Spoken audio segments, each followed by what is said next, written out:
جبکہ اللہ تعالیٰ نے فرمایا جس خاندان سے اللہ کی محبت ہو جاتی ہے اس خاندان میں اللہ لڑکی کی آواز کو بلند کرتے ہیں، اللہ تعالیٰ ان کی گودوں میں لڑکیوں کو پیدا فرماتے ہیں۔ اللہ کے نبی حضرت رسول پاک صلی اللہ علیہ وسلم نے ارشاد فرمایا کہ جس والد کے گھر میں ایک لڑکی پیدا ہوتی ہے وہ اس سے خوش ہو جاتا ہے، اس کی صحیح تربیت کرتا ہے، پھر دوسری بھی لڑکی پیدا ہو جاتی ہے اور باپ اس سے بھی خوش ہو جاتا ہے، اس کی بھی اچھی تربیت کرتا ہے۔ اللہ کے نبی حضرت رسول پاک صلی اللہ علیہ وسلم نے ارشاد فرمایا میں ذمہ داری لیتا ہوں ایسے والد کی کہ میں اسے خود جنت میں لے کر جاؤں۔ اللہ تعالیٰ کی طرف سے یہ اعلان ہے کہ اگر کسی کے یہاں لڑکا پیدا ہوتا ہے اس لڑکے کو حکم دیا جاتا ہے کہ تو تیرے والد کے بڑھاپے کا سہارا بننا چاہیے، اس کے بڑھاپے کے وقت میں تو اس کا ساتھ دینا چاہیے، اس کے ہاتھ میں ہاتھ دینا چاہیے، اس کی زندگی کا تعاون کرنا چاہیے، مددگار بننا چاہیے۔ یہ لڑکے سے اللہ کی طرف سے اعلان ہے۔ اس کے بجائے جب لڑکی پیدا ہوتی ہے اللہ تعالیٰ کی طرف سے لڑکی کے حق میں یہ اعلان ہوتا ہے اے بیٹی میں تیرے والد کا سہارا ہوں۔ اللہ خود کہہ رہے ہیں کہ جس گھر میں لڑکی پیدا ہوتی ہے اللہ کی طرف سے بات ارشاد کی جاتی ہے کہ اے بیٹی تجھے غم کرنے کی ضرورت نہیں ہے، تیرے والد کا سہارا تو میں خود۔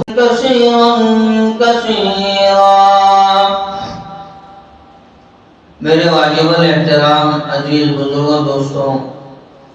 اور نوجوان عزیز ساتھیوں، گھروں میں رہنے والی عزیز ماں بہنیں، اللہ تبارک و تعالی نے دنیا کے اندر انسان کی کامیابی کے لیے ہر طرح کا نظام بنایا تاکہ انسان دنیا کے اندر اللہ کو اپنے حبیب علیہ السلام کو راضی کر کے اپنی خبر بہترین بنا کر اپنا ٹھکانہ جنت بنا کر ہمارے پاس آنے والا بنے۔ اس کے لیے اللہ تبارک و تعالیٰ نے دنیا کے اندر ہر چیز کو بترتیب اور باترتیب آگے پیش فرمایا ہے۔ ایک تو یہ چیز تھی کہ کہا جاتا ہے ایسا کرنا ہے، ایسا چلنا ہے، ایسا بولنا ہے، ایسا عمل کرنا ہے، تب بھی آدمی کو تشویش ہوتی کہ کہہ دیا گیا ہے، ایک آدمی یوں کہتا، ایک آدمی یوں کہتا، ایک آدمی یوں کہتا، تب بھی آدمی کو پریشانی ہوتی کہ ہم کیسے کریں گے، کیا کریں گے، کیسے بولیں گے۔ لیکن اللہ تبارک و تعالیٰ نے اس میں بھی آسانی دے دی کہ امام الانبیاء فخر رسول حضرت محبوب کبریا محمد رسول اللہ صلی اللہ علیہ وسلم کی ذات اقدس کو نمونہ بنا کر پیش فرمایا اور ہر چیز کے بارے میں مثال وضاحت کر کے ہمارے آگے پیش فرمائی کہ امام الانبیاء حضرت محمد رسول اللہ صلی اللہ علیہ وسلم کی ذات اقدس نے جس امور پر جس طرح رہبری کرنے کا حکم فرمایا اور بس اتنا ہی نہیں عمل کر کے بتایا، اس طرح اس حکم پر چلنا، اس عمل کی پابندی کرنا یہ ہمارے کامیابی کے لیے بہت ضروری چیز ہے۔ تو میں گزشتہ بیان میں ایک بات رکھا تھا کہ اللہ تبارک و تعالیٰ نے دنیا کے اندر 4 عورتیں ایسی مقدس پیدا فرمائی تھی جن میں 2 عورتیں کامیاب ہو گئی اور 2 عورتیں ناکام ہو گئی، اور 2 عورتیں کامیاب اس حیثیت سے ہوئی کہ انہوں نے اللہ کے اس وقت کے نبی کی تسلیم کی تو اللہ نے انہیں کامیاب کر دیا، اور 2 عورتیں نبی کی بیوی ہونے کے باوجود بھی انہوں نے اپنے نبیوں کی نہیں مانی تو اللہ تعالیٰ نے انہیں دنیا کے رہنے تک کے لیے عبرت بنا دیا اور یوں سمجھا دیا کہ نہ ماننے والوں کا انجام اس طرح دنیا میں بھی خطرناک ہوتا ہے اور آخرت میں بھی خطرناک ہوتا ہے۔ ایسے اللہ تبارک و تعالیٰ نے ایک بہترین عورت حضرت مریم علیہ السلام کے بارے میں قرآن کے اندر نقشہ کھینچا ہے، جو نبی کی بیٹی بھی بنی اور نبی کی والدہ بھی بنی اور کامیاب بن کے دنیا سے تشریف لے گئی۔ اللہ تبارک و تعالیٰ نے اس واقعے سے ہمیں دو چیزیں سمجھنے کے لیے پیش فرمائی۔ ایک چیز یہ کہ آدمی جو ہے زندگی میں کبھی اولاد کے وقت پر نہ ہونے سے مایوس نہ ہو، کہ اللہ تعالیٰ کی بڑی دین ہے، اللہ تعالیٰ کے حکمت کے بارے میں کوئی اندازہ نہیں لگایا جا سکتا۔ اللہ تعالیٰ بڑے حکیم ہیں، اللہ کی حکمت اور قدرت کے بارے میں کسی کو غور کرنے کی کوئی طاقت نہیں ہے۔ وہ وراء الورا ہے، اپنے حکمت میں بھی اپنی قدرت میں بھی، اس کی حکمت کا آدمی اندازہ نہیں لگا سکتا۔ دیکھیے اس واقعے میں قرآن نے بہترین نقشہ کھینچ کر اللہ کی قدرت کو ہمارے آگے رکھ کر اس بات کو سمجھایا گیا ہے کہ ہمیں بھی اللہ کی قدرت پر غور و فکر کرنا اور اللہ کے ذات عالی پر یقین کامل و مکمل رکھنا چاہیے کہ اللہ تبارک و تعالیٰ نے حضرت عمران علیہ السلام ایک وقت کے نبی گزرے ہیں جن کو بیت المقدس کا اللہ نے امام بنایا تھا۔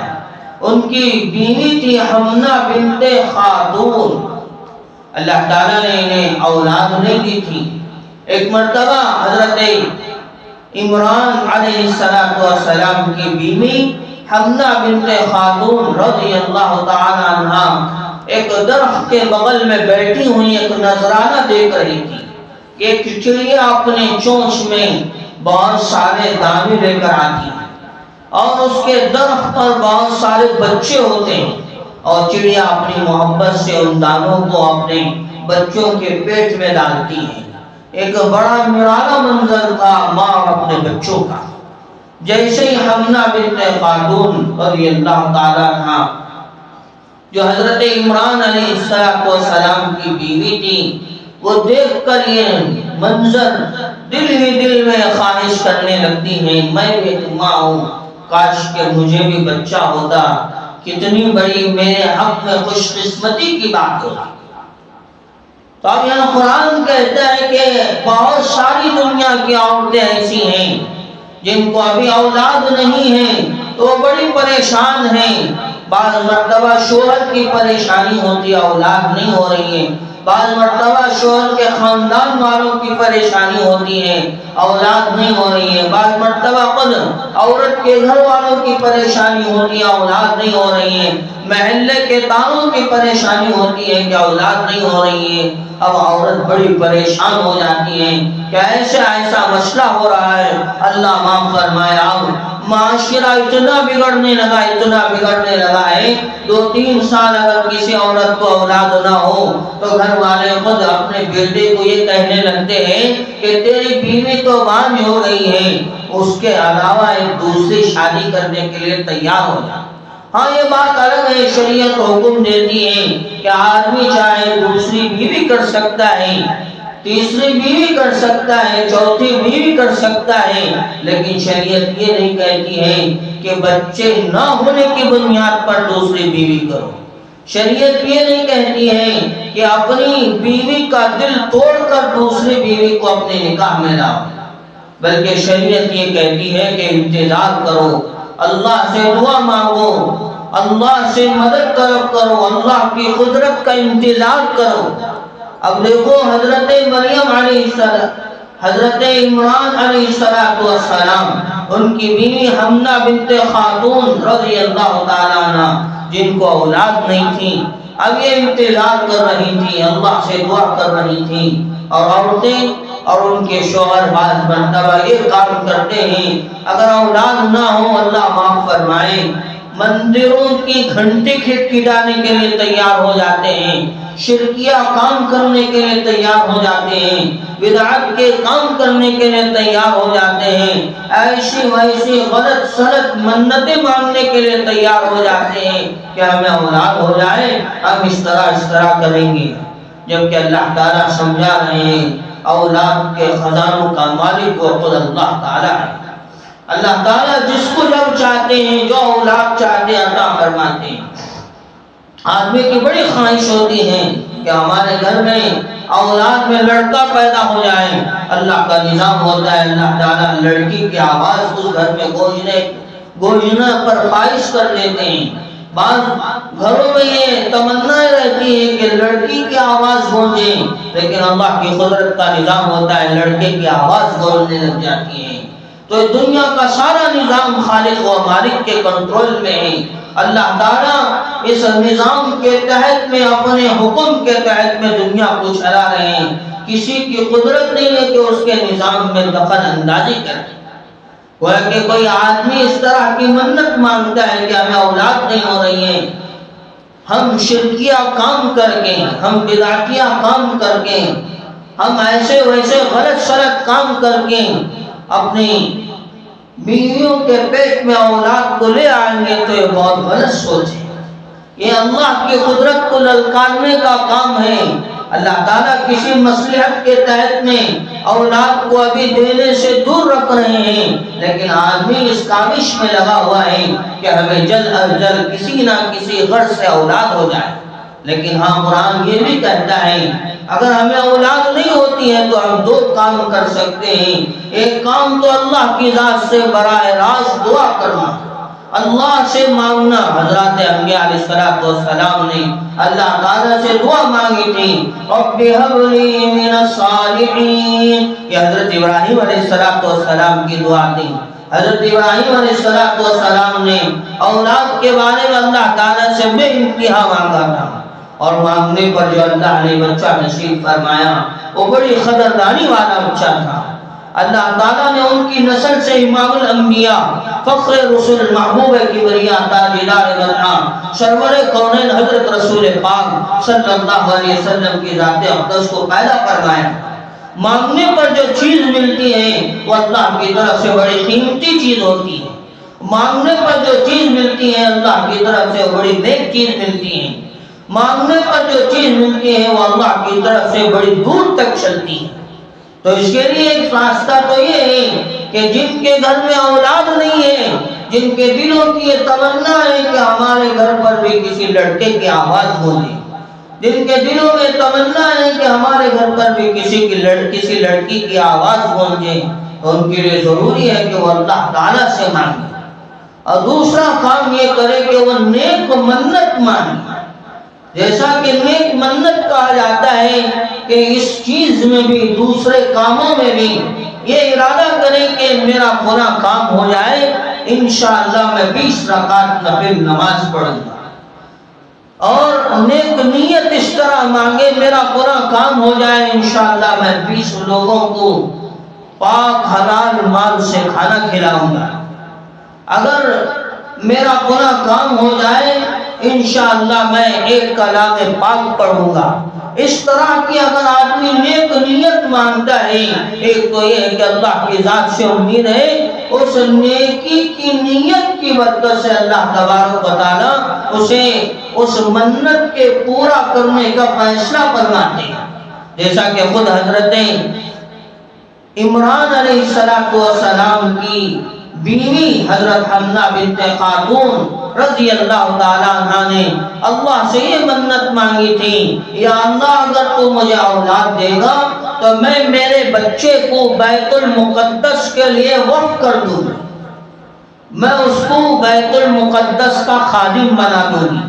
وہ تیرے گھر کے حوالے ہو جائے گا، وہ تیرے گھر کی خدمت کے لیے میں اس کو تیرے گھر کے حوالے کر دوں گی۔ اس طرح کی نیک منت حضرت حمزہ بنت خاتون رضی اللہ تعالیٰ عنہ نے اللہ سے مانگی، اور یہ نیت کی اے اللہ اگر تو مجھے اولاد دے دے تو میں میرے بچے کو تیرے گھر کے حوالے کر دوں۔ تو آج لوگوں کی نیتوں کا مزاج بھی بدل گیا ہے۔ ابھی پیٹ میں ہی بچہ ہوتا ہے، فلاں اسکول کے بارے میں لوگ سوچنے لگ جاتے ہیں، جیسے ہی بچہ تولد پذیر ہوگا، دنیا میں آئے گا، اسے ہم کون سی اسکول میں جمائیں گے، کس طرح کی تعلیم دیں گے، اسے ڈاکٹر بنائیں گے یا انجینئر بنائیں گے، اسے کیا بنائیں گے، ابھی آئے گا بھی نہیں آئے گا وہ بھی پتہ نہیں۔ اللہ کی قدرت کا کیا نظام ہے، آنے کے بعد دنیا میں جیے گا نہیں جیے گا وہ بھی پتہ نہیں، لیکن ابھی دنیا کے بارے میں نیتیں وسیع ہونے لگ جاتی ہیں، لیکن کسی کی یہ فکر نہیں ہوتی کہ جس طرح حضرت حمنہ بنت خاتون رضی اللہ تعالیٰ عنہ نے یہ نیت فرمائی تھی، اگر اللہ مجھے لڑکا دے دے میں اسے اللہ کے گھر کے حوالے کروں گی۔ کسی کے دل میں یہ نیت نہیں ہوتی میں اپنے بچے کو قرآن کا حامل بناؤں گا، قرآن کا اٹھانے والا حافظ قرآن بناؤں گا، عالم دین بناؤں گا، اسے محدث بناؤں گا، دین کا جاننے والا، دین پر عمل کرنے والا، دین کو امت تک پہنچانے والا بناؤں گا۔ بس یہ فکر ہوتی ہے کہ اس کی زندگی کیسے چمکنے لگ جائے، بس یہ فکر ہوتی ہے کہ اس کے پاس بلڈنگیں کیسے آ جائیں، بہترین سواریاں کیسے آ جائیں، وہ تو مقدر ہے۔ آگے واقعے میں پتہ چلے گا کہ اللہ تعالیٰ جس انسان کو روزی پہنچانا چاہتے ہیں وہ کیسے اپنے نظام سے اس کا نظام بناتے ہیں روزی کا۔ بہت سارے نیک لوگوں کی یہ امیدیں ہوتی ہیں کہ ہمارے اپنے گھر کے اندر بھی جو ہے بچے علم والے بنے، حافظ قرآن بنے، عالم دین بنے، تو بعض مرتبہ ان کے گھر والوں سے ہی رکاوٹیں آ جاتی ہیں۔ ایک مرتبہ ایک بزرگ راستے میں مل کر یوں کہہ رہے تھے، اللہ نے مجھے بہت تجارت میں فراوانی دی ہے، الحمدللہ میری 4 دکانیں چلتی ہیں، لیکن میری یہ تمنا ہے کہ میرے بچے دنیا کمانے میں نہ لگیں، بس وہ نہیں ان کی نسلیں بھی ان دکانوں کی برکت سے بیٹھ کر کھا سکتے ہیں۔ اللہ نے مجھے اتنا نوازا ہے، لیکن میری تمنا یہ ہے کہ میرے بچے حافظ قرآن بنے، عالم دین بنے، اور امت کے رہبر و رہنما بنے، اور امت کے حق میں ہادی بنے۔ جیسا کہ حضرت امام بخاری رحمۃ اللہ علیہ کی ماں نے پیٹ میں جب بچہ تھا اللہ سے یہ منت مانگی تھی، یا اللہ جب یہ میرا بچہ حضرت امام بخاری پیدا ہو جائے گا میں اسے حافظ حدیث بناؤں گی، حافظ قرآن بناؤں گی، تاکہ یہ امت کا رہبر بنے، امت کا رہنما بنے۔ جیسا کہ اللہ تعالیٰ نے حضرت ابراہیم علیہ السلام کی منت پر حضرت اسماعیل علیہ السلام کو مکے کا امام بنایا تھا، اللہ تعالیٰ نے انہیں بیت اللہ کی تعمیر کا شرف بخشا تھا، ایسے نیک نیت مانگی تھی حضرت امام بخاری رحمۃ اللہ علیہ کی والدہ نے۔ جو بخاری شریف ہے، جس کی حدیثیں ہم پڑھتے اور سنتے ہیں، جس کو قرآن پاک کے بعد اصح الکتاب کا درجہ دیا گیا ہے، اور حضرت امام بخاری رحمۃ اللہ علیہ نے اپنی طرف سے بخاری کے اندر بہت ساری اللہ کے نبی حضرت رسول پاک صلی اللہ علیہ وسلم کی حدیثوں کو جمع فرمایا ہے۔ ان کی والدہ کی یہ منت تھی، یہ تمنا تھی جب بچے حضرت امام بخاری پیٹ میں تھے کہ میرا بچہ جیسے ہی پیدا ہو جائے گا یا اللہ میں اس کو حافظ قرآن حافظ حدیث بناؤں۔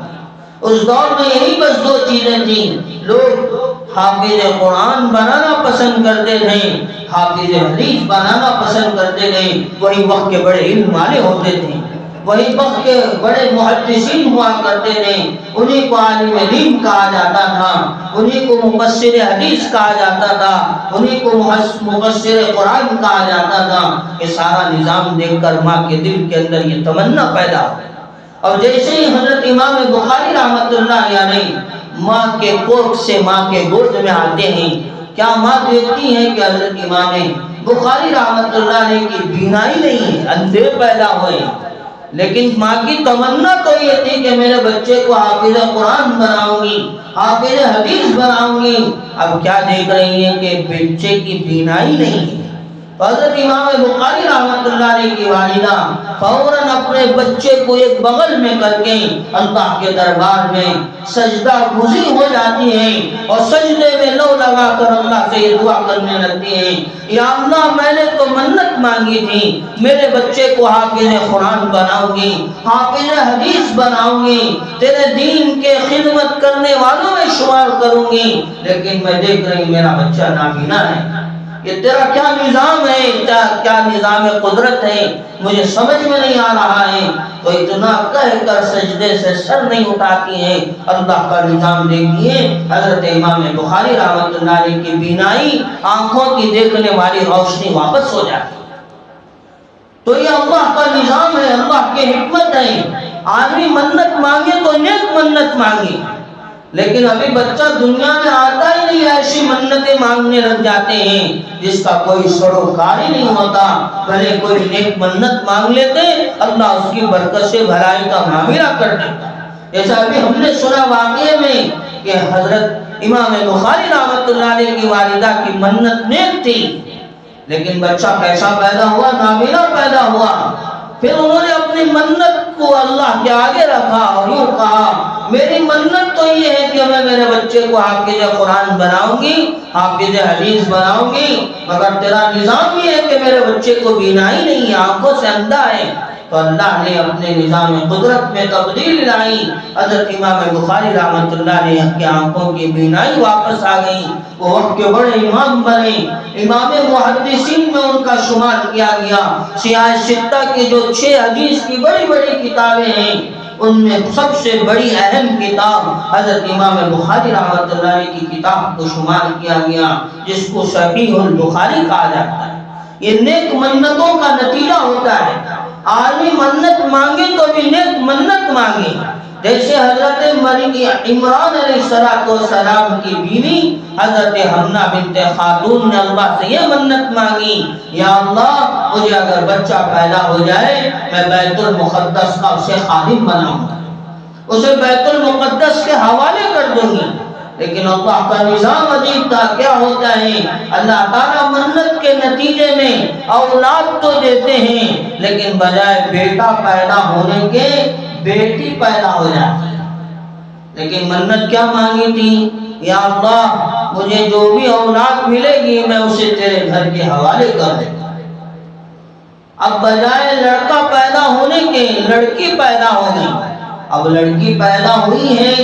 تو لڑکی میں کیا خوبیاں ہیں؟ لڑکی کی برکت سے لڑکے کے گھرانے والے کو یعنی والد کو اور اس کی امی کو، والدہ کو اللہ کی طرف سے کیا ملنے والا ہے، اس کے بارے میں تو یہ نہیں جانتا ہے۔ آج ہمارا معاشرہ اتنا خراب ہو گیا ہے، جبکہ اللہ تعالیٰ نے فرمایا جس خاندان سے اللہ کی محبت ہو جاتی ہے اس خاندان میں اللہ لڑکی کی آواز کو بلند کرتے ہیں۔ اللہ تعالیٰ ان کی گودوں میں لڑکیوں کو پیدا فرماتے ہیں۔ اللہ کے نبی حضرت رسول پاک صلی اللہ علیہ وسلم نے ارشاد فرمایا کہ جس والد کے گھر میں ایک لڑکی پیدا ہوتی ہے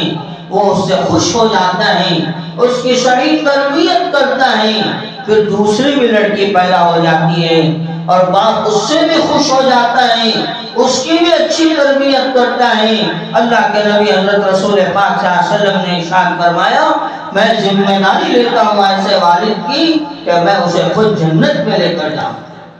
اللہ تعالیٰ کی طرف سے یہ اعلان ہے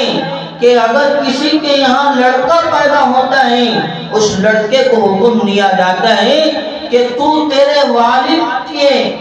بڑھاپے کا سہارا بننا چاہیے، اس کے بڑھاپے کے وقت میں تو اس کا ساتھ دینا چاہیے، اس کے ہاتھ میں ہاتھ دینا چاہیے، اس کی زندگی کا تعاون کرنا چاہیے، مددگار بننا چاہیے۔ یہ لڑکے سے اللہ کی طرف سے اعلان ہے۔ اس کے بجائے جب لڑکی پیدا ہوتی ہے اللہ تعالیٰ کی طرف سے لڑکی کے حق میں یہ اعلان ہوتا ہے اے بیٹی میں تیرے والد کا سہارا ہوں۔ اللہ خود کہہ رہے ہیں کہ جس گھر میں لڑکی پیدا ہوتی ہے اللہ کی طرف سے بات ارشاد کی جاتی ہے کہ اے بیٹی تجھے غم کرنے کی ضرورت نہیں ہے، تیرے والد کا سہارا تو میں خود ہوں۔ تو لڑکی جس گھر میں پیدا ہوتی ہے اس گھر میں مصیبت نہیں آتی ہے، اس گھر میں تو بڑی اللہ کی رحمت آتی ہے، اس گھر والوں کا ساتھ دینے کا اللہ خود وعدہ فرماتے ہیں۔ تو آج لوگوں کا یہ مزاج بن گیا ہے کہ لڑکی کو بڑی مصیبت سمجھنے لگ جاتے ہیں، تنگی کی چیز سمجھنے لگ جاتے ہیں۔ ایک لڑکی پیدا ہو گئی، چلو برداشت کر لیا، پھر بھی دوسری بھی لڑکی ہو جاتی ہے تو بعض مرتبہ والد فون پہ خبر سنتا ہے کیا ہوا ہے، لڑکی ہوئی ہے، اتنا زیادہ وہ غمزدہ ہوتا ہے لڑکی کو دیکھنے، اپنی بچی ہے، خود نے محنت کر کے پیدا کیا ہے، اس کو دیکھنا آنا تک اسے گوارا نہیں ہوتا ہے، دیکھنے کے لیے آنا پسند تک نہیں کرتا ہے۔ اور اس سے بڑی جہالت کی چیز یہ ہو گئی، اللہ معاف فرمائے، زمانے جاہلیت میں امن ہوتا تھا، زندہ لڑکیوں کو درگور کیا جاتا تھا، آج اس سے بڑھ کر یہ کیا جا رہا ہے۔ جو زیادہ مالدار لوگ ہوتے ہیں بہترین سے بہترین اسکیننگ کرا کر معلوم کرتے ہیں ماں کے پیٹ میں لڑکا ہے یا لڑکی ہے، لڑکا ہے معلوم ہوتا ہے بڑے خوش ہو جاتے ہیں، لڑکی ہے معلوم ہوتا ہے تو ماں کے پیٹ سے ہی ختم کرنے کی پوری فکر کی جاتی ہے۔ جبکہ اللہ کا یہ نظام ہے، اللہ یوں کہتے ہیں لا تقتلوا اولادکم اللہ یرزقکم، کہ رزق کے در سے اپنے بچوں کو قتل مت کرو، روزی کا مالک تو اللہ ہے۔ اللہ تعالیٰ جس بچے کو پیدا کرتا ہے اس کے بارے میں یہ چیزیں لکھی جاتی ہیں کہ دنیا کے اندر کتنا جیے گا اور کب اس کی موت آئے گی، اور اس نے کتنا مقدر لے کر، کتنا کھانا پینا لے کر، کتنی روزی کے نوالے لے کر، کتنے گھون پانی لے کر اور کتنے دانے لے کر دنیا کے اندر آ رہا ہے، اللہ کی طرف سے ساری چیزیں لکھی جاتی ہیں۔ تو ہم یہ کیسے فیصلہ کریں گے کہ بیٹی ہمارے حق میں زحمت ہے؟ لیکن کہنے والوں نے یہ کہا ہے کہ بعض مرتبہ لوگ جو ہیں بیٹی کی پیدائش پر اس لیے اپنے آپ کو مصیبت سمجھتے ہیں کہ آج معاشرہ اتنا گندا ہو گیا، اتنا گندا ہو گیا ہے، یہ سوچتے ہوئے اپنے گھر میں لڑکی کی پیدائش کو مصیبت کی چیز سمجھ رہے ہیں کہ باپ کے یہاں لڑکی پیدا ہوتی ہے، باپ اپنی بچی کو 20 سال تک سر پہ بٹھا کے پالتا ہے، سر کا تاج آنکھوں کی ٹھنڈک بناتا ہے، اس کے ہر فیصلے پہ وہ راضی ہوتا ہے، بڑی ہمدردانہ مزاج کے ساتھ اس کے ساتھ پیش آتا ہے، بہترین 20 سال تک کی اس کی زندگی گزرتی ہے۔ اللہ معاف فرمائے جب وہ سسرال جاتی ہے اسے اتنا ذلیل کیا جاتا ہے، اتنا ذلیل کیا جاتا ہے، وہ ایک وقت میں اپنے باپ کا سر کا تاج بنی ہوئی تھی، جیسے سسرال جاتی ہے اس کی عزت پاؤں کے جوتیوں کے برابر کر دی جاتی ہے۔ سسرال والے بعض مرتبہ آئی ہوئی بیٹی کو اتنا ستاتے ہیں، اتنا ستاتے ہیں کہ بیٹی بعض مرتبہ خودکشی کرنے کے لیے تیار ہو جاتی ہے۔ ایسے کئی والدین ہیں جو ہمیشہ اپنے سر پہ اس بات کا بوجھ لیے ہوئے ہوتے ہیں، آنکھوں سے ہمیشہ اس بات پر آنسو گرا رہے ہوتے ہیں کہ ہمارا داماد صحیح داماد نہیں ہے، وہ ہمیشہ ہماری بچی کو تنگ کرتا ہے، تکلیف دیتا ہے، اس کا سامان سب کچھ بیچ کر اپنی عیاشی میں اڑا چکا ہے، وہ ہمیشہ تکلیف دینے پہ تلا رہتا ہے۔ بعض والدین ہمیشہ اس بات کے ٹینشن میں ہوتے ہیں کہ ہم نے تو اپنی بیٹی کو پھول بنا کر سجایا تھا، اب اس کی زندگی کانٹوں والی بن گئی۔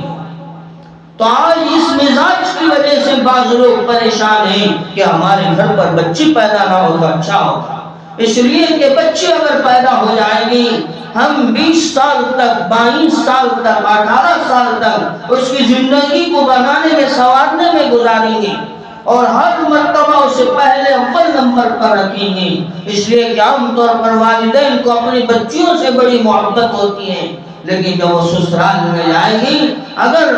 داماد دیندار مل جائے، سمجھدار مل جائے، اللہ سے، اللہ کے رسول سے ڈرنے والا مل جائے تو اس کی زندگی بھی بہترین ہوگی۔ جس گھر میں ہماری بچی جا رہی ہے اس کی بھی زندگی بہترین ہوگی، جیسا کہ اللہ کے نبی حضرت رسول پاک صلی اللہ علیہ وسلم نے اپنی بیٹی حضرت فاطمہ الزہرا رضی اللہ تعالیٰ عنہ سے پوچھا تھا، بیٹی میں جس کے پاس تجھے بھیج رہا ہوں اس کے پاس نہ رہنے کے لیے بہترین گھر ہے، بیٹی میں جس کے پاس تجھے بھیج رہا ہوں نہ اس کے پاس سونے کے لیے بہترین پلنگ ہے، بیٹی میں جس کے پاس تجھے بھیج رہا ہوں اس کے پاس نہ کھانے کے لیے بہترین برتن ہیں، لیکن وہ اللہ کا ماننے والا، اللہ کے حبیب حضرت رسول پاک صلی اللہ علیہ وسلم کا ماننے والا ہے، کیا تو اس کا گھر چمکانے کے لیے تیار ہے، اس کے نکاح میں جانے کے لیے تیار ہے؟ تو حضرت فاطمہ زہرا رضی اللہ تعالیٰ عنہ نے حضرت علی رضی اللہ تعالیٰ عنہ کے مالداری کو نہیں دیکھا، شان و شوکت کو نہیں دیکھا، ان کے گھر بنگلے کو نہیں دیکھا، ان کے برتن کو نہیں دیکھا، بلکہ دیکھا ان کی زندگی میں اللہ کا دین کتنا ہے۔ تو ایسے حضرت فاطمہ زہرا رضی اللہ تعالیٰ عنہ اور حضرت علی رضی اللہ تعالیٰ عنہ کے ملنے سے اللہ تعالیٰ نے جنت کے سردار حضرت حسن اور حضرت حسین رضی اللہ تعالیٰ عنہما کو پیدا فرمایا۔ آدمی اگر نیکی کو دیکھنے گا تو لڑکیوں کی زندگی بھی نیک بن جائے۔ بعض مرتبہ والدین جو ہیں اس بات میں لگے رہتے ہیں کہ میں اپنی بیٹی کا رشتہ فلاں محلدار کے بیٹے سے ہی کروں گا، تاکہ میری بیٹی، بس خواہش ہوتی ہے تاکہ میری بیٹی آئندہ چل کے بعد والی زندگی میں اچھی گزارے، اچھی زندگی گزارنے والی بن جائے، اسے کسی چیز کی رکاوٹ نہ ہو، وہ مال کے اندر جا کر اچھی اپنی زندگی گزارنے کی فکر کریں۔ اس نسبت پہ وہ اپنی بیٹے کو مالدار گھرانے میں دینے کی فکر کرتے ہیں، حالانکہ اللہ کے نبی حضرت رسول پاک صلی اللہ علیہ وسلم نے ارشاد فرمایا تھا کہ 4 چیزیں ہیں، ان میں سے 3 چیزیں آدمی کو ہمیشہ پریشان کرتی ہیں۔ ایک چیز جو ہے وہ سکون کا سبب بنتی ہے، وہ چیز دینداری ہے۔ مالداری بھی پریشانی کا سبب ہے، حسب و نسب بھی پریشانی کا سبب ہے۔ آپ پوچھئے ان لڑکیوں سے جن کے والدین نے مالدار گھرانے کی نسبت پر اپنا بیٹی کا رشتہ کروایا تھا، ان کی بیٹیاں کتنی پریشان تھیں۔ آپ پوچھئے ان لڑکیوں سے جن کے والدین نے نام کی نسبت پر یہ فلاں محلے کے صدر ہیں، فلاں کے سیکرٹری ہیں، اور نام کی نسبت پر یہ ہمارے محلے کے بڑے مالدار آدمی ہیں، کونسلر ہیں، پریزیڈنٹ ہیں، سی ایم ہے، پی ایم ہے، اس نسبت پر نسبتی شادی فرمائی تھی۔ آج ان کی لڑکیاں کتنی پریشان ہیں، ان کے شوہروں کے بعد اپنی لڑکیوں کو دینے کے لیے وقت نہیں ہوتا ہے، محبت کے 2 بول بولنے کے لیے وہ چڑچڑاتے ہیں، ان کی اپنی اولاد کا وہ سہارا بننے کے لیے تیار نہیں ہیں، ہمیشہ پریشان گمنام زندگیاں ان کی گزر رہی ہوتی ہیں، یا مال کے نشے میں وہ ایسی فحاشی انجاری میں لگے رہتے ہیں کہ ان کی بیٹی کو ہمیشہ تکلیف سہنا پڑتا ہے۔ ان کے علاوہ وہ والدین جس کے پاس کچھ بھی نہیں ہے، نارمل زندگی ہے، صبح کماتا ہے، شام کھاتا ہے، لیکن دینداری ہے، دینداری والی زندگی ہے۔ ان کے یہاں جنہوں نے اپنی بیٹیوں کو نبھایا ہے اور اپنا رشتہ طے کیا ہے، ان سے بھی آپ پوچھئے کہ ان لڑکیوں کی زندگیاں کتنی حسین و جمیل ہیں۔ بھلے کچھ بھی مسئلہ ہو جائے وہ آپس میں نپٹ کر اسے درست کر دیتے ہیں، ایک نہ ایک تو جھک ہی جاتا ہے، لیکن جب مالداری کا مسئلہ آتا ہے، نسبت کا مسئلہ آتا ہے، عہدے کا مسئلہ آتا ہے، تو آگے والے جھکنے کے لیے تیار نہیں ہوتے ہیں، مسئلہ بگڑ کے نتیجہ خلا کا ہوتا ہے یا طلاق کا ہوتا ہے۔ تو اس کے لیے اپنی بیٹیوں کو بہترین دیندار گھرانے میں دینے کی فکر کریں۔ اللہ تو مال مقدر کا طے کر کے دنیا کے اندر بھیجا ہے، ورنہ اگر دینداری والی زندگی ہوگی، ہماری بچی بھی دیندار ہوگی اور ہمارا داماد بھی دیندار ہوگا، ٹوٹی پلیٹ میں کھا کے زندگی گزار دیں گے، پانی ٹپکنے والی چھت کے نیچے رہ کر زندگی گزار دیں گے، نہ ملے تب بھی سہ لیں گے، ملے اللہ کا شکر ادا کر کے زندگی گزار دیں گے، شکوہ شکایت کا زندگی میں موقع نہ دیں۔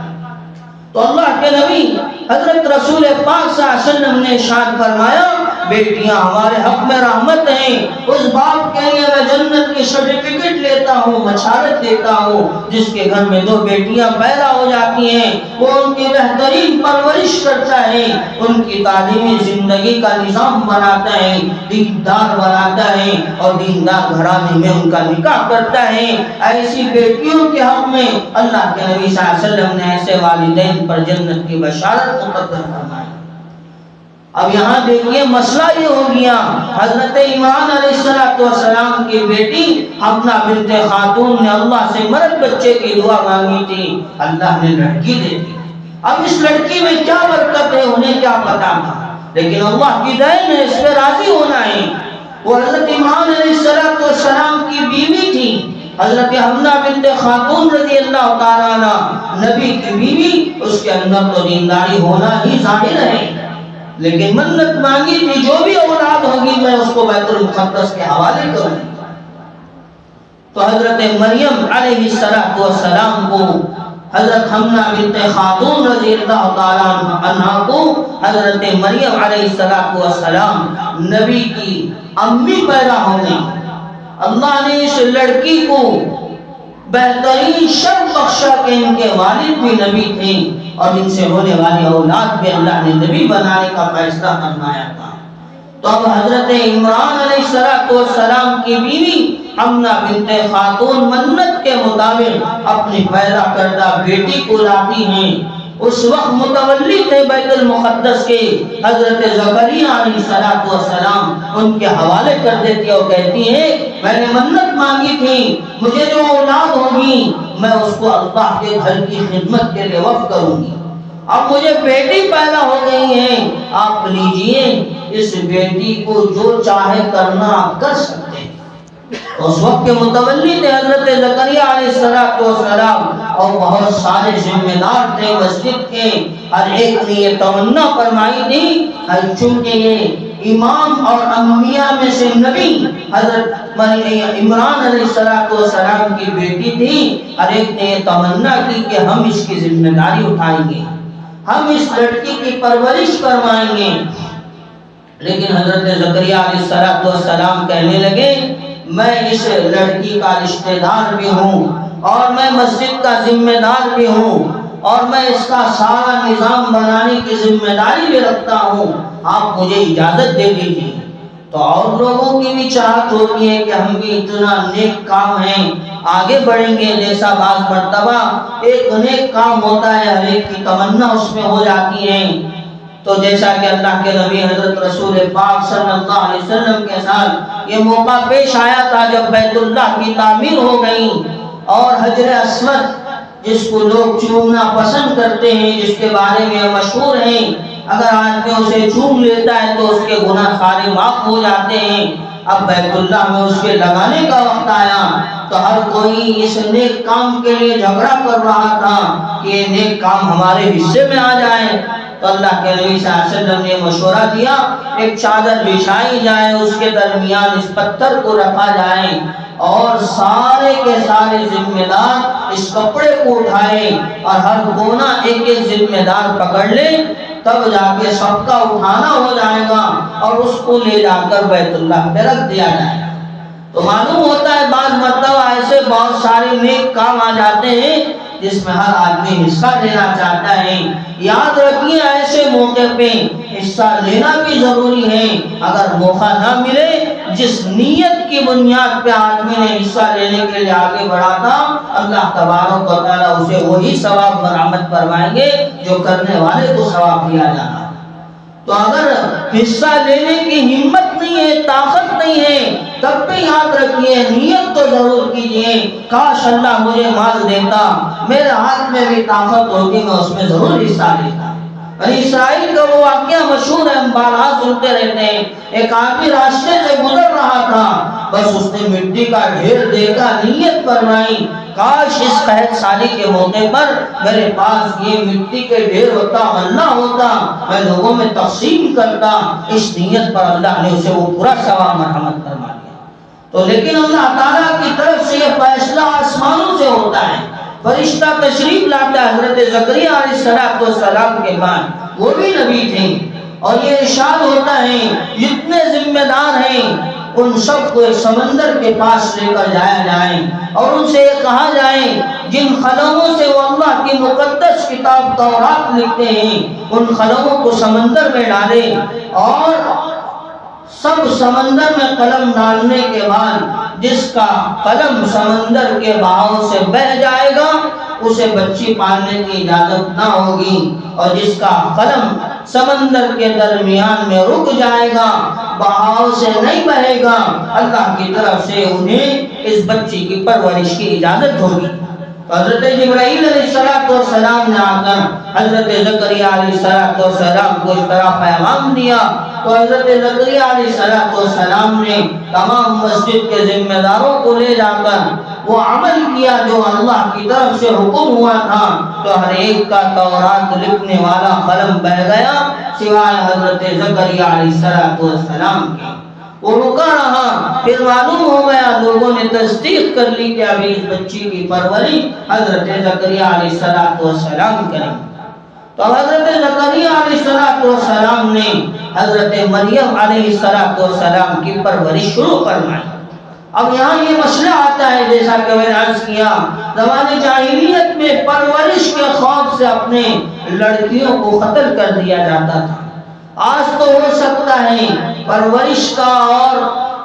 مال کا کوئی خوف نہیں ہوگا، لیکن خوف ہوگا تو یہ دو خوف ہیں۔ ایک خوف تو یہ ہے کہ بچی اگر پیدا ہو جائے گی تو اس کے نکاح کے لیے بہت زیادہ مال جمع کرنا پڑے گا، یہ خوف دل سے نکالنے کی ضرورت ہے۔ اللہ کے نبی حضرت رسول پاک صلی اللہ علیہ وسلم نے ہر ایک رشتے سے، اللہ کے نبی صلی اللہ علیہ وسلم کے نکاح میں تقریباً 11 بیویاں آئی تھیں، ان میں ہر بیوی کے ولیمے میں اللہ کے نبی نے بہترین انداز فرما کر ہم سب کے رہبری فرمائی ہے۔ اگر غریب آدمی ہے تو اس کے حق میں ایک کھجور اور دودھ کا ولیمہ کر کے سمجھایا ہے، غریب آدمی اپنے حیثیت کے مطابق اس طرح ولیمہ کرنا۔ اللہ کے نبی صلی اللہ علیہ وسلم نے اپنے ایک ولیمے میں بکری بھی ذبح فرمائی اور یوں ہمیں سبق پڑھایا، مالدار آدمی ہے، اللہ نے وہ پیسے دے رکھے ہیں تو وہ اس طرح اپنے حیثیت کے مطابق ولیمہ کرے۔ آج لوگوں کی سوچ یہ ہو گئی ہے کہ جو داماد بنے گا وہ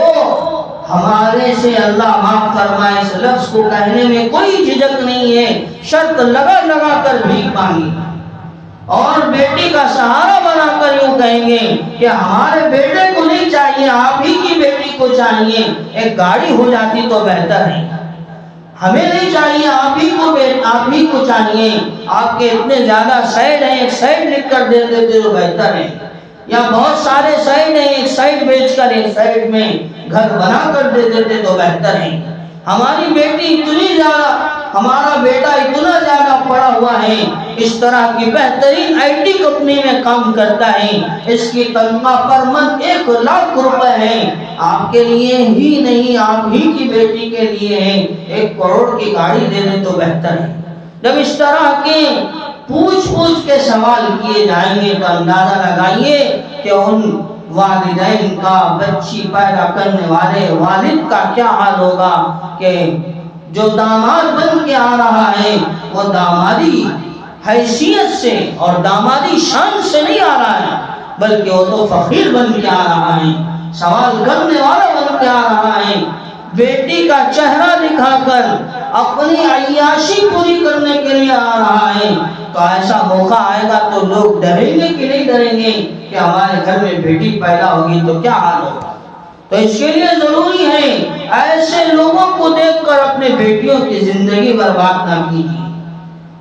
بہترین یہ ہے کہ کم کمانے والا، کم کھانے والا، نارمل زندگی گزارنے والا ہو، لیکن دیندار ہو، سمجھدار ہو، بہترین اخلاق والا ہو، ایسے گھروں میں اپنی بیٹی کو دیجیے، اللہ تعالیٰ گھر کو بھی خوشحال رکھیں گے۔ اللہ کے نبی نے یہی سبق سکھایا ہے، یہاں تک کہ حضرت علی رضی اللہ عنہ کے بارے میں آتا ہے، حضرت علی رضی اللہ عنہ کے پاس مہر دینے کے لیے بھی پیسے نہیں تھے، اللہ کے نبی صلی اللہ علیہ وسلم نے ایک صحابی کو حکم فرمایا وہ تمہاری جو زرہ ہے وہ انہیں دے دو تاکہ یہ اس کو بیچ کر اس کا مہر ادا کرے۔ حضرت فاطمہ الزہرا رضی اللہ تعالیٰ عنہ کا غالباً حضرت ابوبکر صدیق رضی اللہ عنہ نے اپنی زرہ ہدیے میں یعنی گفٹ میں حضرت علی رضی اللہ تعالیٰ عنہ کو دے دی، وہ لے گئے بازار بیچ کر آئے اور جتنی رقم آئی اس رقم سے حضرت علی رضی اللہ تعالیٰ عنہ نے مہر ادا کرنا۔ تو یہ حال تھا حضرات صحابہ اکرام کا، انہوں نے زندگیاں بنانا سمجھایا، انہوں نے زندگیاں گزارنا سمجھایا، انہوں نے زندگیوں کو اللہ کے یہاں رضامندی والی بنا کر پیش کرنا سمجھایا، اس لیے وہ بنے سچے اولئک هم الصادقون، اس لیے وہ بنے کامیاب اولئک هم المفلحون۔ اللہ نے اپنے کلام میں پروانوں پر پروانے پیش فرمائے کہ یہ ہم سے راضی، یہ ہمارے سے راضی۔ کیوں؟ معمولی زندگیاں نہیں گزرے گی۔ اللہ آپ فرمائے اگر وہ حال آئے ہمارے اوپر، ہم ایمان پر بھی باقی رہیں گے یا ایمان چھوڑ دیں گے، اس بات کی بھی گارنٹی نہیں ہے۔ لیکن وہ لوگ برقرار تھے، جمے رہے تھے، اللہ کے حکم پر، نبی کے طریقے پر ساری زندگی گزاری، اللہ نے کامیاب کر دیا۔ تو یہاں لڑکی پیدا ہو گئی جس کی پرورش حضرت زکریا علیہ السلام نے فرمائی تھی۔ اللہ کا کلام کہتا ہے بڑا نرالا انداز تھا حضرت مریم علیہ السلام کی پرورش کا، حضرت زکریا علیہ السلام نے جو کیا تھا، بیت المقدس کے صحن میں کمرہ بنایا تھا جس کے 7 دروازے رکھے تھے،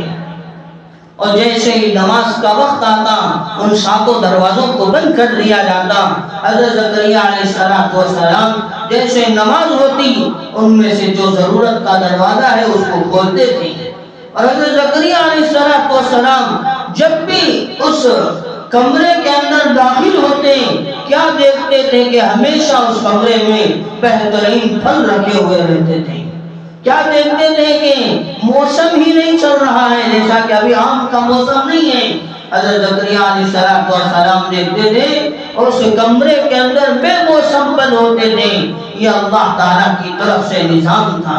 اب ہمارا یہ سوال ہوتا ہے بچیاں پیدا ہو جائیں گی تو ان کی پرورش کیسے کریں گے، ان کا نظام کیسے بنائیں گے؟ یہاں دیکھیے اللہ کی طرف سے نظام ہو رہا ہے، بند کمرہ ہے۔ حضرت زکریا علیہ السلام روزی کا نظام نہیں کر رہے ہیں، نظام تو خالق ہوا من عند اللہ۔ حضرت مریم علیہ السلام کو کہتی ہیں ہوا من عند اللہ، یہ پھلوں کا نظام تو اللہ کی طرف سے ہوتا تھا، یہ روزی کا نظام تو اللہ کی طرف سے ہوتا تھا۔ اس لیے بیٹیوں کی پیدائش پہ مت گھبرائیے، وہ تو اللہ کی رحمت ہے، اللہ کی طرف سے زحمت نہیں ہے۔ اکسائیے نہیں، اکتائیے نہیں، من اپنا شرمندہ نہ بنائیے۔ ایک بیٹی ہو گئی، 2 بیٹی ہو گئی، 3 بیٹی ہو گئی، ابھی مصیبت پہ مصیبت کھڑی ہو رہی ہے۔ وقت آئے گا اللہ تعالیٰ سارا نظام بنائیں گے، بس اللہ کی قدرت کا انتظار کرنا، اللہ سے ہمیشہ مدد مانگنا، یہ ہماری ذمہ داری ہے۔ جیسا کہ میں نے عرض کیا وہ اپنی مقدر، اپنی زندگی، اپنا سارا نظام لے کر دنیا کے اندر پیدا کی جاتی ہے۔ اللہ تعالیٰ وہ سارا نظام اس کی زندگی کی مقدر کے مطابق طے کیے ہوئے ہیں، وہ ہو کر ہی رہے گا۔ تو اللہ تعالیٰ نے آگے کیا کیا؟ حضرت مریم علیہ السلام کے ساتھ انہیں ایک نبی کی والدہ بنایا۔ اللہ نے اپنی قدرت سے حضرت عیسیٰ علیہ السلام کو حضرت مریم علیہ السلام کے پیٹ میں پیدا فرمایا۔ حضرت زکریا علیہ السلام حضرت مریم علیہ السلام کی پرورش فرماتی ہیں، وہ پروان چڑھ جاتی ہیں۔ ایک مرتبہ انہیں ارادہ ہوتا ہے کہ ہمارے والد حضرت عمران علیہ السلام جو پہلے بیت المقدس کے امام تھے، ان کا ایک بہت بہترین باغ ہے، وہاں جا کر نہا کر آتے ہیں۔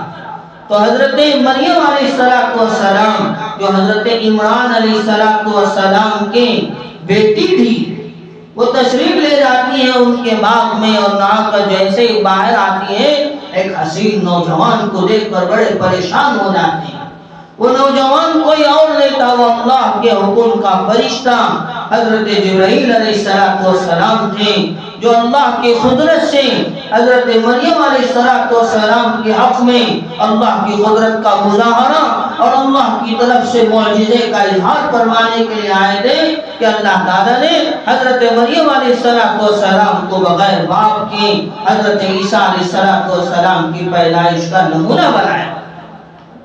تو اب حضرت عیسیٰ علیہ السلام کو اللہ کے پیاری حبیبیاں حضرت مریم علیہ السلام نے جیسے جنم دیا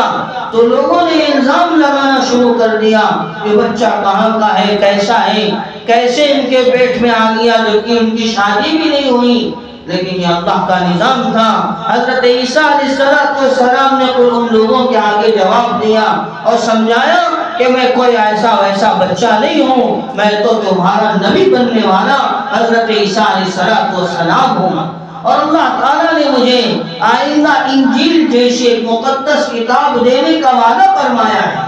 تو جب لوگوں کے درمیان خود ماں کے پیٹ کے بچے نے ماں کی گود میں اس بات کا اظہار فرمایا کہ میں اللہ کی طرف سے بھیجا گیا نبی ہوں، یہ اللہ کی قدرت کا معجزہ ہے، تو سب جا کر خاموش ہو گئے۔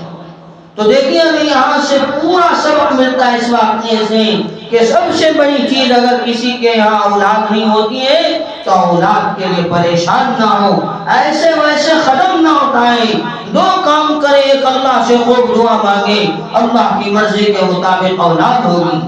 اللہ نے حضرت ابراہیم علیہ السلام کو بڑھاپے کی عمر میں اولاد پر رحمت فرمائی تھی، ہمیں بھی انشاءاللہ ہوگی۔ ایک بزرگ ایک سفر میں ملے تو وہ کہہ رہے تھے حضرت مجھے 39 سال تک ایک بھی بچہ نہیں تھا، الحمدللہ 40 سال جیسے ہی شروع ہوئے میرے گھر میں اولاد کی آواز گونجی ہے۔ تو اللہ تعالیٰ جب دینے پہ آتے ہیں اس کی حکمت کا نمونہ عجیب ہوتا ہے، آدمی اس کے بارے میں اندازہ نہیں لگا سکتا۔ تو اولاد نہ ہو اللہ سے خوب دعا کریں۔ دوسری چیز نیک منت مانگیں، جیسا کہ حضرت حمنہ بنت خاتون نے منت مانگی تھی حضرت مریم علیہ السلام کی والدہ نے کہ یا اللہ اگر مجھے پیدا ہونے والی اولاد ہوگی اور لڑکا ہوگا میں تیرے گھر کے لیے وقف کر دوں گی۔ اللہ کے دینداری کی نیک تمنا کی انہوں نے منت مانگی تھی۔ ہم بھی جس کام میں بھی منت مانگیں گے وہ نیک منت مانگیں، خصوصاً اپنے بچوں کے سلسلے میں جو منت مانگیں گے وہ جستہ اور بلا جستہ، چاہتے ہوئے بھی نہ چاہتے ہوئے بھی نیک منت مانگنے کی پوری فکر کریں، اس لیے کہ منت اگر نیک ہوگی اللہ کا فیصلہ بھی اگر تبدیل ہونے والا ہوگا، یا تو بچہ پیٹ ہی سے نکال دیا جانے کا فیصلہ ہوگا یا بچہ دنیا میں آ کر چند دن کے بعد دنیا سے جانے کا فیصلہ ہوگا، لیکن منت نیک ہوگی اللہ تعالیٰ اس منت کے نیکی کی برکت سے اس اولاد کو دنیا میں لانے کے پورے فیصلے کروائیں گے، اس کی زندگی کے ترقی کے فیصلے کروائیں گے، اس کے بڑھوتری کے فیصلے کروائیں گے، اس لیے کہ ہم نے منت اللہ کے نام کی نیک منت مانگی ہے۔ جیسا کہ میں نے عرض کیا امام بخاری رحمۃ اللہ علیہ کی والدہ کا واقعہ سنا کر انہوں نے یہ منت مانگی تھی کہ اللہ میرے بچے کو حافظ قرآن بناؤں گی، حافظ حدیث بناؤں گی۔ بچہ پیدا ہو گیا نابینا، پھر امی نے اللہ سے دعا فرمائی یا اللہ میری منت تو نیک تھی حافظ قرآن بنانے کی، حافظ حدیث بنانے کی، لیکن کیا دیکھتی ہوں بچہ نابینا ہے، اللہ نے فوراً بینائی لوٹا دی۔ حضرت امام بخاری رحمۃ اللہ علیہ کی آنکھوں کی روشنی واپس آ گئی، جس کی برکت تھی تقریباً 6000 سے زائد حدیثیں انہوں نے اپنی کتاب بخاری شریف کے اندر نقل فرمائی۔ تو نیک منت مانگی، اور منت پر بھی تمنا تھی لڑکے کی، اللہ کی طرف سے لڑکی پیدا ہو گئی، اس پر بھی جتنا لڑکے پر خوش ہونے والے تھے اس سے کئی زیادہ خوش ہونے کی فکر تھی، اس لیے کہ اللہ اس لڑکی کی برکت سے کیا دینے والا ہے اس کا ہمیں اندازہ نہیں ہے۔ یہ رحمت ہے، اور رحمت جب آتی ہے سب پر اس کا رجحان ہوتا ہے۔ جیسا کہ میرے درمیان میں ایک بہت بہترین بات کہی تھی، جس خاندان پر اللہ کی رحمت ہوتی ہے اللہ اس خاندان میں بیٹے کو جنم دینے کے فیصلے فرماتے ہیں، تو سب سے اللہ خوش ہے، اس لیے آپ کی گود میں بیٹی دے رہے ہیں، اس سے بھی خوش ہو جائے۔ تو منت پر جو مل رہا ہے اس پر بھی راضی، جو مل رہا ہے اس پر بھی راضی، تب جا کر اللہ کا آئندہ بہترین کا فیصلہ ہوگا۔ تو حضرت حمنہ بنت خاتون نے منت مانگی نیک، اور جو منت سے ملا اس پر بھی راضی ہو گئی، تو اللہ نے ان کی پیٹ میں ایک نبی حضرت عیسیٰ علیہ السلام کے جنم لینے کے فیصلے فرمائے، تو اللہ کی طرف سے ملنے والا انعام بھی نیک ہوگا۔ تو اس کے لیے نیک منت مانگیں، اللہ کی طرف سے جو مل رہا اس پر راضی ہو جائیں، تو اللہ کی طرف سے انعام بھی بڑا خوب ملے گا۔ پھر جب لڑکی ہو گئی اس کی بہترین پرورش فرمائی، تو اللہ تعالیٰ نے اس کی نسلوں سے اماموں جیسی، انبیاء جیسی اولاد کو پیدا فرمایا۔ تو ہمارے لیے بھی ضروری ہے. اولاد نہیں ہے, ڈرنے کی ضرورت نہیں ہے, اللہ سے خوب دعا کریں. ہماری تو تقریباً شادیاں ہو گئی ہیں اور بچے بھی ہو گئے ہیں, آئندہ نسلیں بھی آنے والی ہیں, ان کے بھی مسائل ہیں. اگر ان کی گھروں میں اولاد نہ ہو تو تسلی دے, بیٹی ہے تسلی دے, اللہ سے امید رکھنا, امید نہ ہو, بیٹا ہو تب بھی تسلی دے. وجہ یہ نہ کہے کہ تیری بیوی تو بھانج ہے, اس کو چھوڑ دے, دوسرے نکاح کی فکر کریں گے, بلکہ تسلی دے, آج نہیں تو کل انشاءاللہ تیرا گود بھرا جائے گا. امید رکھ, اللہ سے بہترین نیکی کی منت مانگ, اللہ سے دعا کرتے رہے, اس طرح تسلی دے. یہ سارے مسائل زندگی میں آتے رہیں گے, بعض مرتبہ چھوٹے ہونے کے ناطے, بعض مرتبہ بڑے ہونے کے ناطے, بعض مرتبہ ذمہ دار ہونے کے ناطے. ان مسائل کا دینداری سے سامنا کرنا یہ ہماری بڑی ذمہ داری ہے. پھر جب جو بھی اللہ کی طرف سے اولاد ہوگی انہیں نیک پرورش کریں گے. اگر لڑکی ہوگی اچھی پرورش کر کے دیندار بنا کے دیندار گھرانے میں شادی کریں گے. اللہ کی ذات سے امید ہے ہماری بیٹی سے ہمیں کبھی بھی زندگی میں رونا نہیں پڑے گا, ہماری بیٹی سے ہمیں سر کا بوجھ بننا نہیں پڑے گا. اگر ہم مالدار گھرانے میں مال کو دیکھتے ہوئے, شہرت والے گھرانے میں حسب نسب کو, نام کو